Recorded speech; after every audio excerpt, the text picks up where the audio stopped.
Assalamualaikum warahmatullahi wabarakatuh. Di sini kami dari tim F akan membuat video pemaparan materi mengenai bab 11 yaitu risk register dan mitigasi aset tetap. Sebelumnya, izinkan kelompok kami untuk memperkenalkan diri terlebih dahulu. Dengan saya sendiri yang mewakili yaitu Aulia Septi Indira dengan NPM akhir 302. Kemudian ada rekan-rekan saya yaitu Isabel Masyakila Agneta dengan NPM akhir 042. Ada Yunike Naima Simbolon dengan NPM akhir 097. Kartika Dwi Astuti dengan NPM akhir 222. Aisyah Lindi Nur Saputri dengan NPM akhir 229, Naila Oktavira dengan NPM akhir 256, dan Eka Fatimatul Zahro dengan NPM akhir 396. Jadi materi pertama pada bab ini yaitu mengenai konteks manajemen risiko pada aset tetap. Jadi konteks manajemen risiko pada aset tetap itu berbeda dengan aset lancar karena memiliki nilai yang besar, digunakan dalam jangka panjang dan tidak mudah dicairkan. Oleh karena itu, keputusan terkait aset tetap itu bersifat strategis dan berdampak dalam waktu lama. Bahkan bisa mempengaruhi kinerja perusahaan hingga puluhan tahun ke depan. Nah, risiko pada aset tetap itu muncul di sepanjang siklus hidupnya, mulai dari tahap akuisisi yang berkaitan dengan keputusan investasi, tahap penggunaan yang berhubungan dengan operasional dan pencatatan, hingga tahap penghapusan yang terkait dengan kepatuhan dan nilai sisa. Selain itu, perusahaan juga menghadapi berbagai risiko seperti kerusakan fisik, keusangan teknologi, serta risiko kepatuhan terhadap regulasi. Karena kompleksitas dan dampaknya yang besar, pengelolaan aset tetap tidak hanya menjadi tanggung jawab operasional, tetapi harus diawasi secara strategis oleh manajemen senior dan dewan direksi agar keputusan yang diambil benar-benar tepat dan berkelanjutan. Selanjutnya, yang pertama yaitu risiko inheren dalam akuisisi aset. Jadi risiko inheren dalam akuisisi aset muncul pada tahap awal investasi atau capital budgeting dan merupakan salah satu tahap paling krusial karena akan menentukan biaya dan manfaat aset dalam jangka panjang. Nah, pada fase ini risiko utama bersifat strategis dan finansial, terutama karena keputusan didasarkan pada peramal masa depan yang penuh dengan ketidakpastian. Salah satu risikonya adalah kesalahan estimasi arus kas akibat bias optimisme yang dapat membuat proyek terlihat lebih menguntungkan dari kenyataannya. Nah, selain itu, terdapat risiko alokasi modal yang tidak efisien, yaitu ketika perusahaan memilih proyek yang kurang optimal dibanding alternatif lain. Risiko lain adalah keusangan teknologi, di mana aset yang dibeli bisa menjadi cepat tidak relevan akibat perkembangan teknologi. Tidak kalah penting, terdapat risiko penyelesaian proyek seperti pembengkakan biaya dan keterlambatan waktu, terutama pada pembangunan aset seperti pabrik atau gedung. Nah, oleh karena itu, tahap akuisisi itu memerlukan proses evaluasi yang matang, objektif, dan terstruktur agar keputusan investasi yang diambil benar-benar memberikan manfaat jangka panjang bagi perusahaan. Selanjutnya yang kedua adalah risiko penilaian dan depresiasi aset tetap.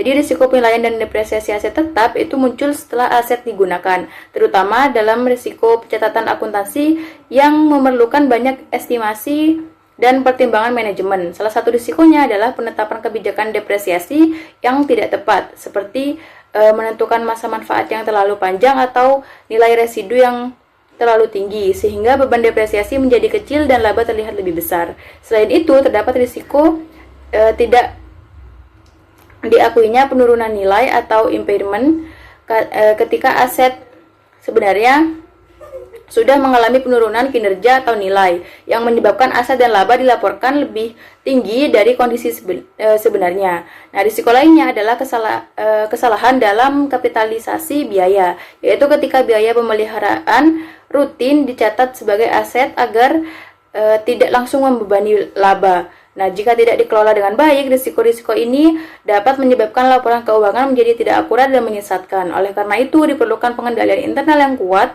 serta pengawasan dari auditor dan komite audit agar pencatatan aset tetap transparan dan dapat dipercaya. Selanjutnya akan dijelaskan oleh rekan saya. Selanjutnya, risiko kehilangan atau kerusakan fisik. Di sini, di luar resiko strategi dan akuntansi, aset tetap secara inheren menghadapi resiko yang paling mendasar, yaitu risiko kehilangan atau kerusakan fisiknya. Risiko ini tuh dapat berasal dari berbagai sumber dan dapat menyebabkan gangguan operasional yang parah, serta kerugian finansial yang besar. Berbeda dengan risiko penilaian yang memengaruhi angka di neraca, risiko ini mempengaruhi keberadaan aset itu sendiri dari Crossport 2020. Di sini terdapat sumber resiko kehilangan atau kerusakan fisik. Yang pertama ada bencana alam, seperti gempa, banjir, kebakaran yang dapat menghancurkan aset. Kemudian yang kedua, kegagalan operasional. Di sini adalah kesalahan manusia atau kurangnya pemeliharaan dan kerusakan mesin. Kemudian yang ketiga, tindakan disengaja seperti pencurian, vandalisme, dan sabotase, terutama pada aset yang bernilai tinggi atau mudah dipindahkan. Kemudian terdapat ghost asset adalah aset yang masih tercatat namun fisik sudah tidak ada, sehingga menyebabkan nilai aset itu di neraca menjadi terlalu tinggi dan menunjukkan lemahnya pengendalian internal. Risiko ini dapat dikelola melalui pengendalian preventif, detektif, serta penggunaan asuransi. Selanjutnya, pada pengendalian penanganan resiko pada aset tetap, pengendalian penanganan resiko pada aset tetap sangat penting karena nilai dan masa manfaatnya itu yang panjang. Pengendalian ini dilakukan secara berlapis mulai dari tahapan perencanaan hingga penggunaan, melalui otorisasi pembelian yang taat perencanaan dan anggaran yang matang, serta pengamanan fisik dan finansial. Sebelum aset dibeli, prosedur capital budgeting memastikan investasi yang dilakukan sudah tepat dan sesuai dengan strategi. Setelah aset dimiliki, pengendalian ini difokuskan pada perlindungan dari kerusakan, pencurian, dan resiko lainnya melalui sistem keamanan serta asuransi. Kombinasi pengendalian ini itu membantu melindungi aset, mengurangi resiko, dan mendukung berlanjutnya operasional perusahaan. Selanjutnya, pada prosedur otorisasi pembelian aset, merupakan bagian dari proses belanja modal, capital budgeting adalah salah satu pengendalian preventif yang paling penting dalam siklus hidup aset tetap. Tujuannya ialah untuk memastikan bahwa setiap pengeluaran modal yang signifikan telah dievaluasi secara cermat, dapat dibenarkan secara ekonomi, sejalan dengan strategi perusahaan, dan disetujui oleh tingkat manajemen yang sesuai. Kemudian di sini ada prosedur otorisasi yang efektif, biasanya bersifat bertingkat, di mana batas wewenang persetujuan meningkat seiring dengan besarnya nilai investasi. Misalnya yang pertama level 1, manajer pabrik, ini tuh dapat menyetujui pembelian peralatan pengganti di bawah 100 juta. Kemudian yang level kedua, direksi operasi, ini dapat menyetujui proyek hingga pada 1 miliar. Kemudian level ketiga, komite investasi atau CFO meninjau dan menyetujui semua proyek antara kisaran harga 1 miliar hingga 10 miliar. Kemudian ke level 4, dewan direksi. Di sini tuh semua proyek yang di atas 10 miliar memerlukan persetujuan dewan penuh. Kemudian di sini untuk setiap proposal investasi yang signifikan harus disiapkan sebuah studi kelayakan atau proposal investasi formal. Kemudian di sini ada dokumen yang harus mencakup informasi kuncinya seperti justifikasi strategi, kemudian analisis teknik, dan analisis finansial. Selanjutnya, yakni pengamanan fisik aset. Setelah aset tetap diakuisisi, pengendalian harus diterapkan untuk melindungi aset tetap dari berbagai ancaman fisik seperti pencurian, kerusakan, dan juga penyalahgunaan. Pengamanan fisik aset yang pertama adalah penjagaan. Penjagaan sendiri merupakan sebuah rangkaian pengendalian yang dirancang untuk membatasi akses ke dalam aset dan juga untuk melindungi aset tetap dari bahaya. Tingkat pengamanan harus proporsional dengan nilai dan kerentanan aset. Penjagaan sendiri meliputi diantaranya yang pertama ada pengendalian akses fisik, yakni seperti menggunakan pagar, gerbang, kunci, kartu akses, atau penjaga keamanan untuk membatasi akses ke fasilitas seperti pabrik, gudang, dan juga pusat data yang hanya kepada personil yang berwenang saja. Kemudian yang kedua ada sistem pengawasan seperti memasang CCTV atau kamera pengawas di area-area kritis untuk memantau aktivitas dan sebagai penangkal. Kemudian yang ketiga ada penandaan aset atau aset tagging, yakni memberikan label atau nomor identifikasi unik yang biasanya seringkali berupa barcode atau RFID pada setiap aset tetap. Hal ini tidak hanya membantu dalam pelacakan akuntansi, tetapi juga dapat mempersulit penjualan kembali aset yang telah dicuri tersebut.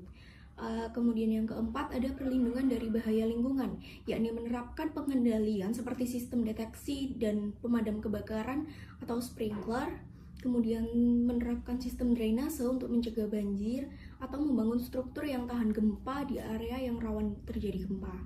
Dan yang kelima ada pemeliharaan preventif, yakni program pemeliharaan yang teratur dan juga terdokumentasi dengan baik adalah pengendalian preventif yang krusial untuk mencegah kerusakan aset tetap akibat keausan ataupun kelalaian. Kemudian juga ada pengamanan fisik berupa asuransi, yang dimana asuransi ini berperan sebagai mekanisme transfer risiko yang vital. Asuransi juga berperan melindungi nilai-nilai aset tetap utamanya dari kerugian yang diakibatkan seperti kebakaran, banjir, dan juga gempa bumi. Kemudian asuransi tidak akan mengembalikan operasional yang hilang, namun asuransi ini akan menyediakan dana yang diperlukan untuk pembangunan kembali atau mengganti aset-aset yang rusak, sehingga dengan adanya asuransi ini dapat memastikan kelangsungan operasional perusahaan. Kemudian pada slide selanjutnya ada perencanaan dan juga anggaran belanja modal atau yang biasa disebut dengan capital budgeting. Perencanaan dan anggaran belanja modal atau capital budgeting sendiri merupakan sebuah proses di mana sebuah organisasi ini merencanakan, menganalisis, dan juga mengelola investasi jangka panjangnya terutama dalam aset tetap.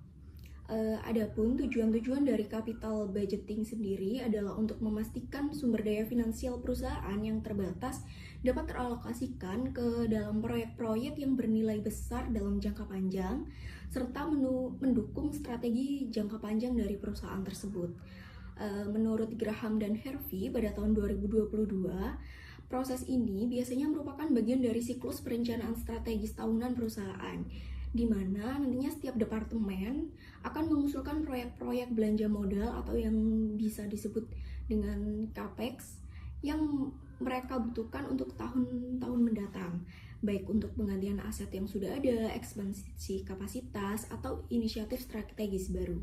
Kemudian, setiap usulan-usulan tersebut juga harus didukung oleh justifikasi dan juga analisis yang kelayakan yang kuat.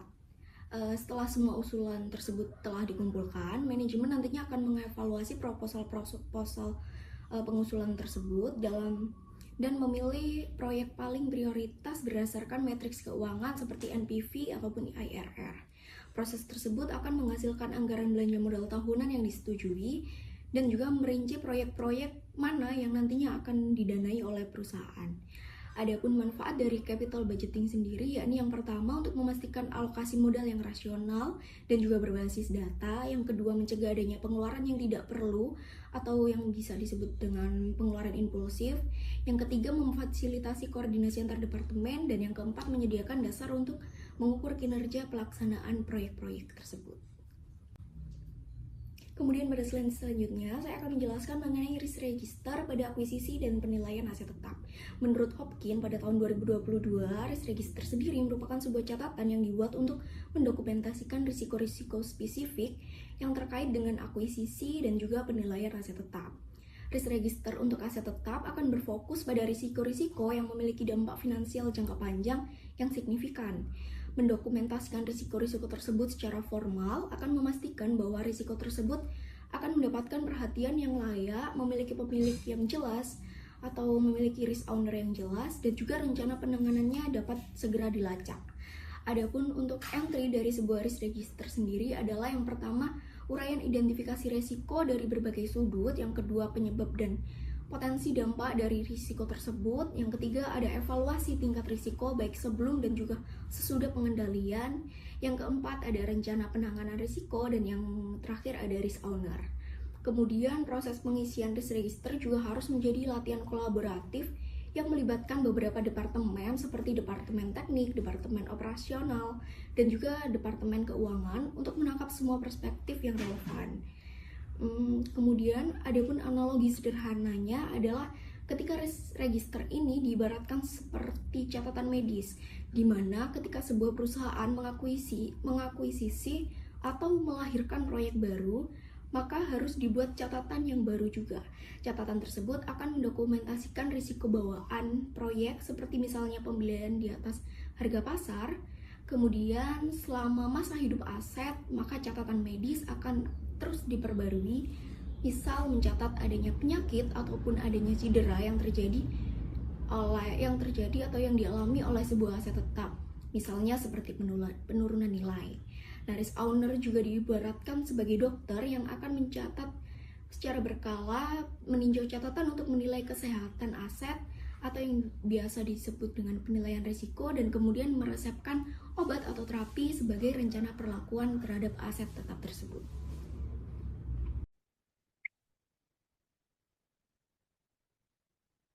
Baik, di sini saya akan menjelaskan tentang identifikasi risiko pada akuisisi aset tetap. Jadi untuk pertama itu pembelian di atas, jika pembeliannya itu di atas harga pasar. Jadi risiko ini tuh akan terjadi ketika perusahaan itu membeli aset tetap dengan harga lebih tinggi dari nilai pasar wajarnya. Nah, penyebabnya itu berasal misalnya dari proses tendernya yang misalnya tidak kompetitif, terus juga adanya kurang analisis harga pembanding atau kompetitor, atau misalnya ada kolusi antara pihak pembeli dan penjual. Nah, untuk dampaknya sendiri itu nanti perusahaan mengalami kerugian finansial karena membayar aset terlalu mahal. Dan ini juga dapat menekan nilai investasi proyek dan membuat biaya penyusutan di masa depan menjadi lebih besar. Terus juga selanjutnya ada kesalahan klasifikasi aset. Jadi risiko ini terjadi ketika pengeluaran yang seharusnya dicatat sebagai biaya perbaikan atau pemeliharaan justru dikapitalisasi sebagai aset tetap. Nah, kesalahan ini itu bisa disebabkan oleh kurangnya misalnya pemahaman staf atau tekanan untuk menaikkan laba perusahaan. Nah, dampaknya untuk aset sendiri itu nilainya bakal pasti lebih tinggi gitu dari kondisi yang sebenarnya sehingga laporan keuangan menjadi tidak akurat. Nah, nanti selanjutnya itu ada risiko impairment dan mitigasi. Jadi, misalnya impairment-nya itu nggak dicatat ya.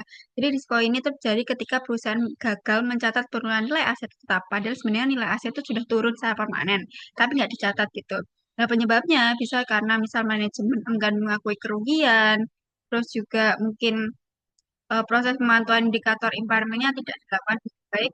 Nah, dampaknya itu nilai aset tetap dan laba ditahan menjadi terlalu tinggi.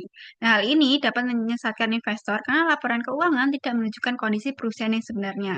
Nah, selanjutnya itu ada mitigasi risiko. Jadi karena itu beberapa tadi penyebabnya dan akhirnya kan risiko harus ditanggulangin ya. Jadi untuk mengurangi risiko-risiko tersebut, perusahaan itu perlu menerapkan tender yang transparan, terus melakukan penilaian independen, melakukan due diligence vendor, terus memberi pelatihan kebijakan kapitalisasi pada staff, serta meninjau indikator impairment secara berskala. Terus juga selain itu juga kita harus adanya audit internal juga yang harus dilibatkan karena agar penilaian aset lebih objektif dan sesuai standar akuntansi. Selanjutnya di sini ada mitigasi resiko aset tetap. Jadi setelah aset diperoleh, resiko itu tidak hanya berhenti begitu saja. Justru tantangan utamanya adalah bagaimana kita dapat memastikan aset tersebut tetap terkontrol selama masa penggunaannya sampai akhirnya dihapus dari pembukuan. Nah, tujuan dari mitigasi ini ada 3 hal utama, yaitu yang pertama adalah mencegah kehilangan aset, baik karena kelalaian, perpindahan, maupun penyalahgunaan. Yang kedua adalah menjamin keakuratan laporan keuangan, sehingga data yang dilaporkan itu benar-benar mencerminkan kondisi sebenarnya. Dan yang ketiga adalah menghindari adanya ghost asset, yaitu aset yang masih tercatat di sistem namun secara fisik itu sudah tidak ada. Nah, untuk mencapai tujuan tersebut, digunakanlah pendekatan pengendalian berlapis yang terdiri dari 3 jenis pengendalian, yaitu yang pertama adalah pengendalian preventif. Nah, pengendalian preventif ini dilakukan di awal dengan memastikan setiap aset itu dicatat dan diidentifikasi dengan benar sejak pertama kali diperoleh. Yang kedua adalah pengendalian detektif, yaitu dengan melakukan inventarisasi fisik secara berkala. Tujuannya adalah memastikan bahwa aset yang tercatat itu benar-benar ada dan dalam kondisi yang sesuai. Dan yang ketiga adalah pengendalian korektif, yaitu tindakan perbaikan terhadap catatan atau kebijakan apabila ditemukan ketidaksesuaian serta evaluasi untuk mencegah kesalahan yang sama di masa depan. Nah, dengan adanya kombinasi dari 3 pengendalian ini, maka diharapkan terciptanya sistem pengelolaan aset yang kuat sehingga aset yang dilaporkan dalam neraca itu benar-benar ada secara fisik, digunakan secara produktif, dan nilainya dapat dipercaya. Nah, kemudian di sini ada asset tagging yang merupakan bentuk dari pengendalian preventif. Jadi, asset tagging ini merupakan proses pemberian identitas unik pada setiap aset tetap. Biasanya itu bisa berupa barcode, QR code, maupun RFID yang ditempel langsung pada asetnya. Nah, tujuan utamanya adalah untuk menciptakan hubungan yang jelas antara aset fisik dengan data yang tercatat di sistem akuntansi. Jadi, setiap asetnya nanti akan memiliki identitas yang spesifik dan memungkinkan untuk terjadinya pengenalan aset sehingga kemungkinan untuk aset itu tertukar itu lebih kecil gitu. Nah, penerapan aset tagging ini itu memberikan beberapa manfaat penting. Yang pertama yaitu mencegah kehilangan dan pencurian, karena aset ini akan menjadi lebih mudah dikenali dan diawasi. Yang kedua yaitu memudahkan pelacakan aset, terutama ketika aset berpindah lokasi atau digunakan oleh unit yang berbeda. Yang ketiga yaitu mengurangi kesalahan pencatatan, karena setiap aset itu sudah memiliki identitas yang jelas. Dan yang keempat adalah mempercepat proses inventarisasi, karena cukup dengan memindai label tanpa perlu melakukan pengecekan secara manual. Namun, agar aset tagging ini benar-benar efektif, itu perlu dilakukan atau perlu adanya dukungan oleh kebijakan yang jelas. Misalnya, menentukan aset mana yang wajib diberi tag, kemudian bagaimana standar penempatan label, serta memastikan bahwa setiap perubahan seperti perpindahan ataupun penghapusan aset itu selalu diperbarui dalam sistem. Jadi dapat disimpulkan bahwa aset tagging ini itu merupakan fondasi penting dalam pengendalian aset tetap karena menjadi langkah awal untuk memastikan seluruh aset itu dapat dikelola, dipantau, dan dilaporkan dengan baik. Baik, untuk slide yang berikutnya membahas tentang pengendalian detektif pada inventaris fisik periodik.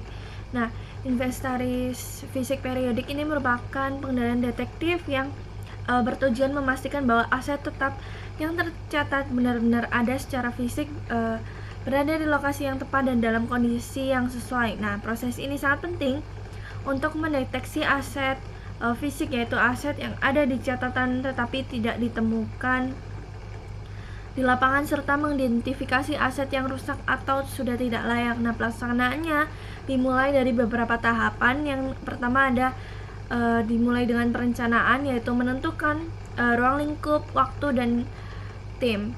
Dan kemudian dilanjutkan dengan tahap pelaksanaan, di mana tim melakukan pengecekan lapangan dan mencocokkan aset dengan data yang biasanya menggunakan barcode atau RFID.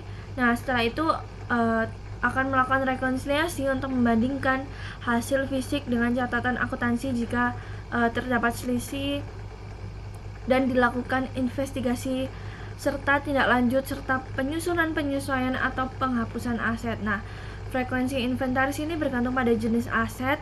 Aset yang bernilai tinggi dan mudah dipindah diperiksa lebih sering, sedangkan aset tetap seperti bangunan dapat diperiksa dalam jangka waktu yang lebih panjang. Dengan demikian, inventaris fisik ini memberikan keyakinan bahwa laporan keuangan ini mencerminkan kondisi aset yang sebenarnya.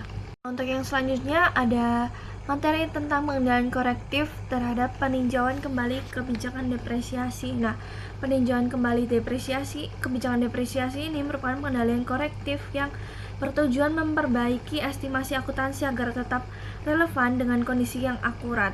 Nah, dalam perhitungan depresiasi terdapat 3 komponen utama.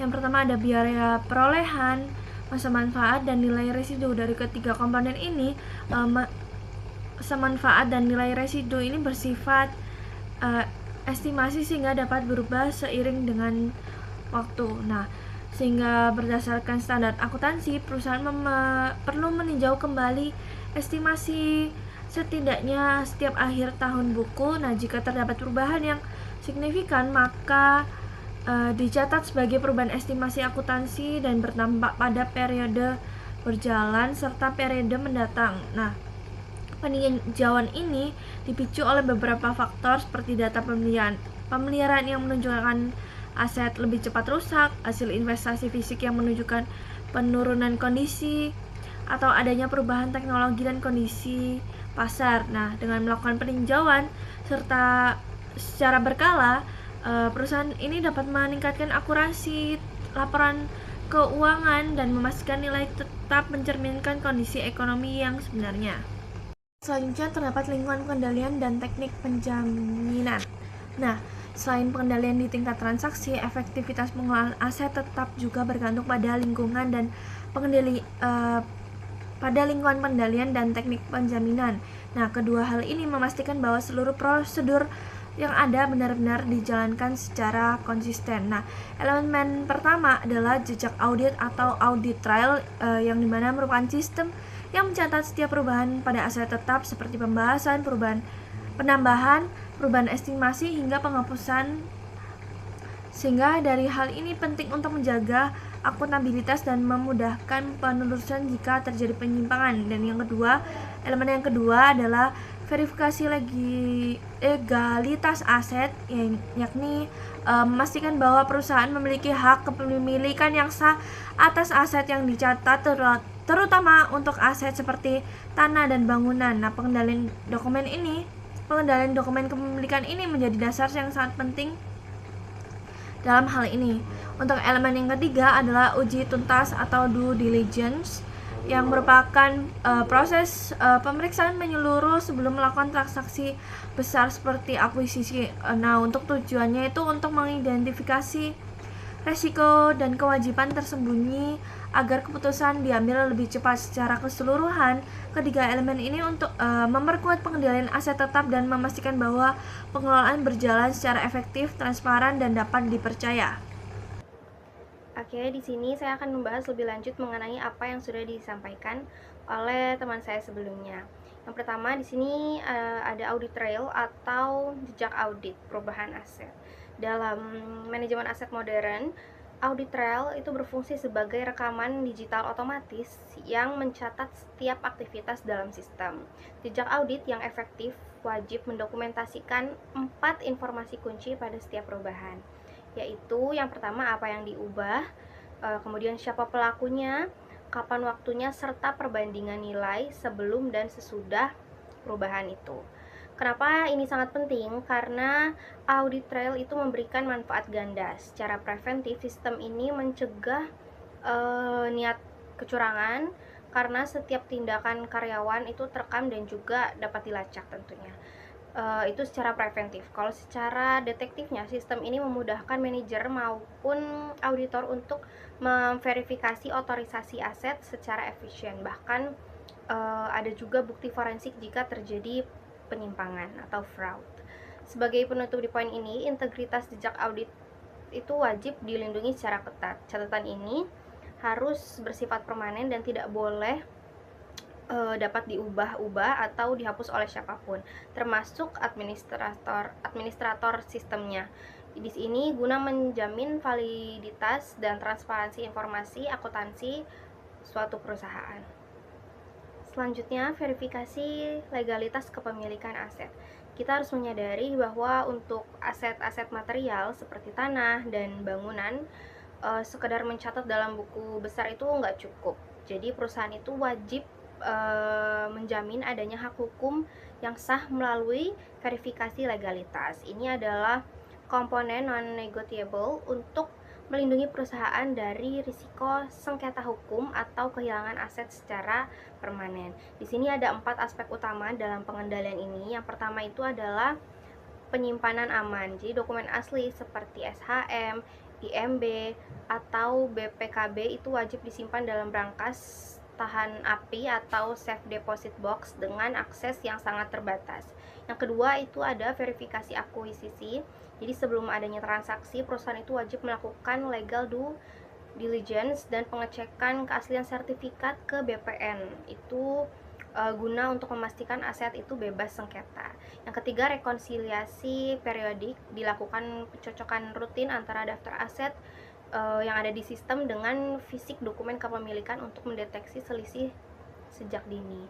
Yang keempat, kepatuhan pajak dan izin, memastikan pembayaran PBB dan perizinan itu dilakukan tepat waktu demi menghindari sanksi administratif maupun penyitaan oleh pemerintah. Perlu diingat bahwa kegagalan dalam pengendalian legalitas ini tuh bersifat fatal, mulai dari hilangnya seluruh nilai investasi hingga juga munculnya hambatan serius saat perusahaan itu ingin menjual aset tersebut di masa depan. Makanya ini sangat penting. Terakhir, kita masuk pada poin due diligence pada akuisisi aset baru. due diligence atau uji tuntas. Jadi proses investigasi komprehensif ini dilakukan sebelum perusahaan itu melakukan komitmen pada transaksi-transaksi besar. Dalam akuisisi aset baru, due diligence merupakan suatu teknik penjaminan yang krusial untuk memitigasi risiko dengan cara memverifikasi seluruh fakta dan asumsi terkait aset. Tujuannya itu jelas, yaitu agar pengambilan keputusan didasarkan pada informasi yang akurat, sehingga perusahaan itu juga dapat menegosiasikan harga yang wajar. Di sini lingkup investigasi dalam due diligence aset tetap mencakup 5 area utama. Yang pertama, inspeksi fisik. Ini melibatkan ahli teknis untuk mengungkap kerusakan tersembunyi dan juga sisa manfaat dari aset. Yang kedua, verifikasi hukum, memastikan keabsahan kepemilikan, juga status agunan, serta kesesuaian dengan peraturan zonasi. Yang ketiga, penilaian atau valuation, menggunakan jasa penilai independen. Ini berguna untuk mencegah risiko pembelian di atas harga pasar. Yang keempat, analisis operasional, mengevaluasi riwayat kinerja, efisiensi, dan catatan pemeliharaan aset secara historis. Yang terakhir, analisis kepatuhan, ini memastikan aset itu apakah memenuhi standar keselamatan kerja serta regulasi lingkungan yang berlaku. Meskipun proses ini membutuhkan waktu dan juga biaya, penerapan due diligence yang menyeluruh merupakan manifestasi dari prinsip melihat sebelum melompat. Ini adalah ciri utama dari tata kelola investasi modal yang matang guna menghindari adanya kerugian akibat informasi yang tidak akurat.